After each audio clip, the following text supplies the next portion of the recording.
Hello students, Namaste everyone. Today we are going to learn one more operation of on set, that is complement of set.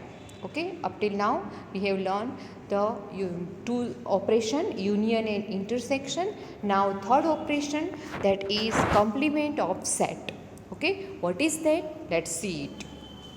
Complement of set is a set of those elements which are do not belong to in any set, but they are belong to in universal set.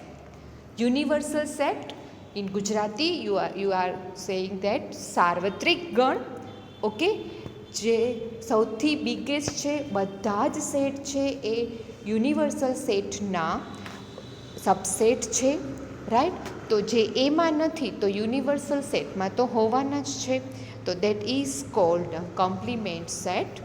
A complement set is a set of all elements which do not belong to in set A but belong to in universal set, that is denoted by A dash. ગુજરાતીમાં તમે એને પૂરક ગણ કહેતા હતા.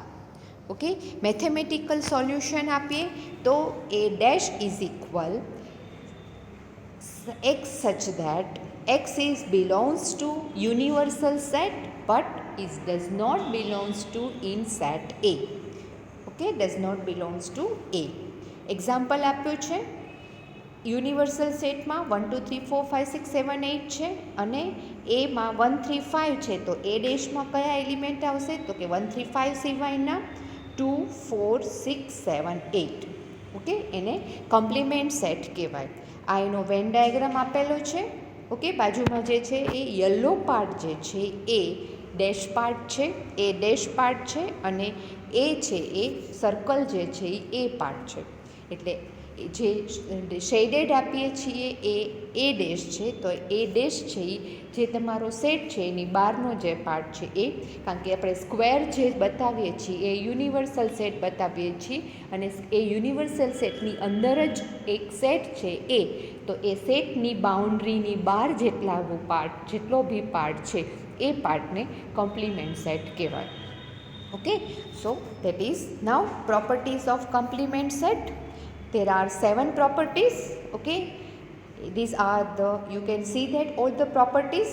Okay, now one by one we have to prove these all properties with example. Okay, so let's do that. First one, next one by one, A intersection A dash is equal null set. કારણ કે આપણને ખબર છે કે એમાં જે element છે એ ડેશમાં નથી અને એ ડેશમાં જે છે એ એમાં નથી, તો બંનેનું ઇન્ટરસેક્શન કોમન એલિમેન્ટ તો એ કંઈ આવવાના જ નથી. That's why A null set થાય, રાઈટ. તો એ એક્ઝામ્પલ છે એ આપણે જોઈએ. ફર્સ્ટ વન જે છે એ એમાં 1 2 3. ઓકે, યુનિવર્સલ સેટની અંદર આપણે એક એક્ઝામ્પલમાં વેલ્યુઝ લઈ લીધી છે. યુનિવર્સલ સેટની અંદર 1 2 7. એ ડેશમાં કયા આવશે? તો કે 1 2 3 સિવાયના 4 5 6 7.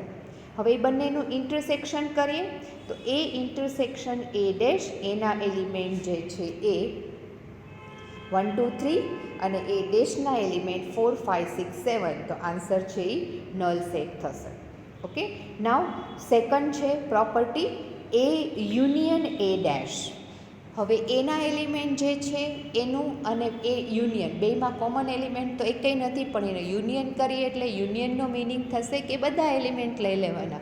તો એ બધા એલિમેન્ટનું એક ગ્રુપ બનાવો તો એ થઈ જશે યુનિવર્સલ સેટ. ઓકે, તો આગળનું જ એક્ઝામ્પલ સેમ કન્ટિન્યુ કરીએ તો એના એલિમેન્ટ 1 2 3 4, બી એ ડેશના એલિમેન્ટ 4 5 6 7, બેનો યુનિયન કરીએ એટલે 1 2 3 4 5 6 7, તો એ આન્સર જે થશે એ થશે યુનિવર્સલ સેટ.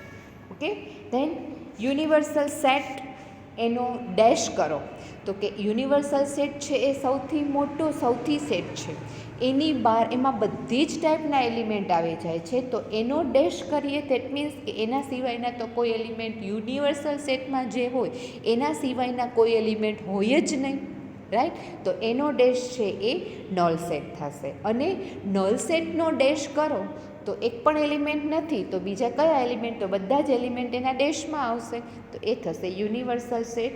તો અહીંયા એકનું એક્ઝામ્પલ આપ્યું છે યુનિવર્સલ સેટ 1 2 3 4 5 6 7, એનો ડેશ રાઈટ, અને એનો ડેશ કરીએ તો આન્સર છે નલ આવે, કારણ કે 1 2 3 4 5 6 7ના બીજા કોઈ પણ એલિમેન્ટ છે જ નહીં યુનિવર્સલ સેટમાં, તો એ નલ સેટ થશે. Okay, now next one, fourth one, A dash whole dash. પહેલાં તો ઇઝ ઇક્વલ એ, તો પહેલાં આપણે એના એલિમેન્ટ લઈએ, યુનિવર્સલ સેટના એલિમેન્ટ. સેમ એક્ઝામ્પલ કન્ટિન્યુ કર્યું છે. એ ડેશ છે એના એલિમેન્ટ 4 5 6 7. ઓકે, 4 5 6 7. હવે એ ડેશનો ડેશ એટલે 4 5 6 7, એનો પણ ડેશ એટલે 4 5 6 7 સિવાયના એલિમેન્ટ. એક વખત ડેશ કર્યો એટલે એ સિવાયના એલિમેન્ટ, એ સિવાયના એલિમેન્ટ એટલે 4 5 6 7, એટલે એ થયા એ ડેશમાં. હવે એ ડેશનોય ડેશ એટલે 4 5 6 7 સિવાયના એલિમેન્ટ કે જે યુનિવર્સલ સેટમાં છે, તો એ આવશે 1 2 3 4, 1 2 3. ઓકે, તો એ 1 2 3 એટલે શું થયું? એ સેટ. તો આપણું પ્રોપર્ટી પ્રૂફ થઈ ગઈ કે એ ડેશનો ડેશ કરો તો આન્સર છે એ જ આવે. Okay, now fifth one, if A is subset of B. આ એક કન્ડિશન છે. જો એવા એલિમેન્ટ હોય કે એના બધા જ એલિમેન્ટ બીમાં પણ હોય તો એને બીનો સબસેટ કહેવાય. તો બી ડેશ, એનો જ્યારે ડેશ કરો ને તો એ ઊંધું થઈ જાય. B dash is subset of A dash. Right, તો આપણે એક્ઝામ્પલ અગેન જોઈએ. એમાં 1 2 3 લીધા છે એ જ, બીમાં 1 2 3 4 5 6 લીધું. આનો શું થયું કે એના બધા જ એલિમેન્ટ બીમાં છે એટલે એ ઇઝ સબસેટ ઓફ બી થઈ ગયું. ઓકે, હવે યુનિવર્સલ સેટમાં આપણે એના જ એલિમેન્ટ રાખ્યા છે. એ ડેશ ફાઇન્ડ કરીએ તો એ ડેશ આપણી પાસે હતું જ 4 5 6 7. બી ડેશ આપણી પાસે છે 5 7. ઓકે, તો શું થયું? 5 7ના બધા જ એલિમેન્ટ એટલે કે બી ડેશના બધા જ એલિમેન્ટ એ ડેશમાં છે, તો B dash is subset of A dash, જે આપણી પ્રોપર્ટીમાં છે. રાઈટ, એ આપણે પ્રૂવ થઈ ગયું. Okay, now next one, that is sixth one. Okay, printing mistake, fourth છે પ્રિન્ટિંગ મિસ્ટેક છે. સિક્સ્થ વન, એ ઇન્ટરસેક્શન બી યુનિયન એ ઇન્ટરસેક્શન બી ડેશ. તો પહેલાં આપણે એ બીના એલિમેન્ટ લઈ લઈએ. એના એલિમેન્ટ છે 1 2 3, બીના એલિમેન્ટ 2 4 6, એન્ડ યુનિવર્સલ સેટમાં 1 2 3 4 5 6 7. ઓકે, નાવ એ ઇન્ટરસેક્શન બી ફાઇન્ડ કરીએ. પહેલું પાર્ટ છે પહેલો બ્રેકેટ ફાઇન્ડ કરીએ. એમાં એલિમેન્ટ 1 2 3 2 4 6, બેમાં કોમન એલિમેન્ટ જે છે એ 2 છે એટલે 2 આવી ગયું A intersection B.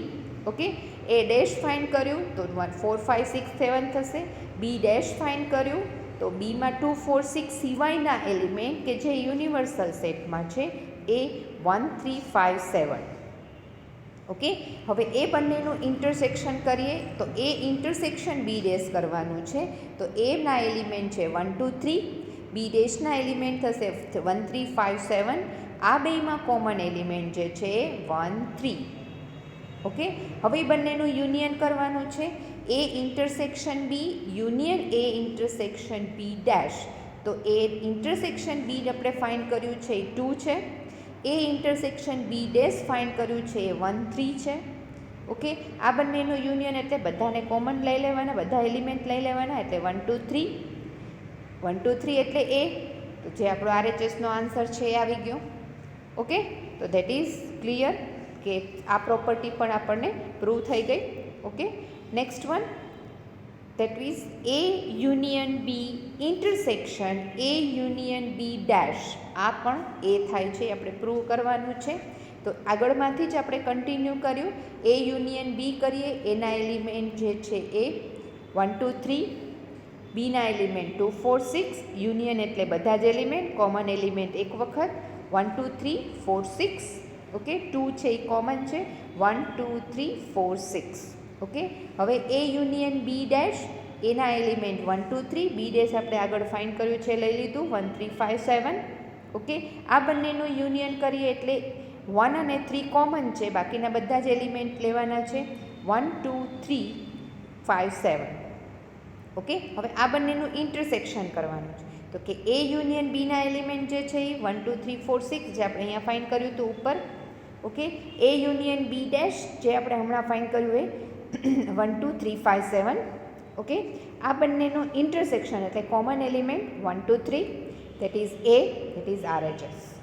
Okay, so This one is the proof of the properties that we have seen in this session. Okay, now this is the whole basic Venn diagram, કોમ્પ્લિમેન્ટની definition અને એની પ્રોપર્ટીનું proof. આટલી વસ્તુ જ છે એ આજના લેક્ચરમાં કરવાની છે. નેક્સ્ટ લેક્ચરમાં હું કોમ્પ્લિમેન્ટ સેટ સાથેના ધ મોર્ગન્સ લો છે એનું પ્રૂફ આપીશ. ઓકે, તો till that bye and thank you very much.